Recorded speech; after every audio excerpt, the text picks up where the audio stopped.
cough is a more severe kind of cough. Mas makati ang lalamunan at mas mahirap gamutin. Ang ubo, maraming mga cough remedies dyan sa advertisement lang, katakot-takot ang makikita natin. Pero ang talagang importante sa ubo, malaman natin kung ano yung pinanggagalingan. Kasi kahit anumang gamot ang inumin nila para sa ubo, pag natapos na yung bisa ng gamot after 4 or 6 hours, babalik lang uli yung ubo. So pagka ginagamot natin yung ubo, kailangan malaman natin kung ano talaga yung sanhi ng ubo. Well, let's go to the root or the cause of the cough para matibok natin, magamot natin yung pinanggagalingan ng ubo. Well, meron tayong tinatawag na cough etiquette. Pagka inuubo, siyempre, bunot ka agad ng panyo, takip, at saka huwag tayong haharap sa mukha ng mga ibang tao. Well, may mga triggers for cough, kaya yung iba sinasabi, pag uminom ng malamig na tubig, napapaubo sila.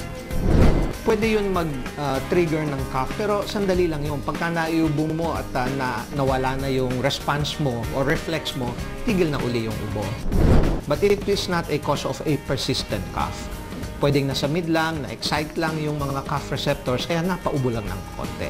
Pagka ubo ang pinag-uusapan, kailangan alam natin kung ano ang pinanggagalingan. Yan ang pinaka-importante kong advice or mensahe. Kasi marami dyan tatanong sa doktor, Dok, ano ba ang maigi sa ubo?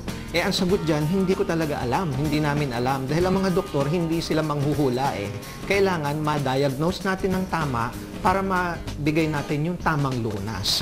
Para lang magawa natin yan, kailangan ma-evaluate ng maigi yung pasyente. Ibig sabihin, susuriin namin yung medical history, i-examine namin yung pasyente. Kailangan namin makita yan para ma-evaluate natin.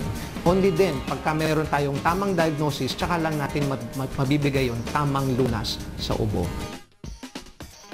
Now, pagka viral infection yan, respiratory tract infection, usually in 3 to 5 days, makakaramdam sila ng improvement.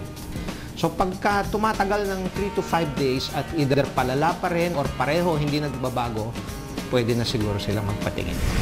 Hindi nga dapat isa walang bahala ang simpleng ubo. It can lead to a bigger problem if we do not give attention and cure it at the onset of symptoms. But it is also suggested that you consult a doctor para sigurado with respect to the cause of your cough.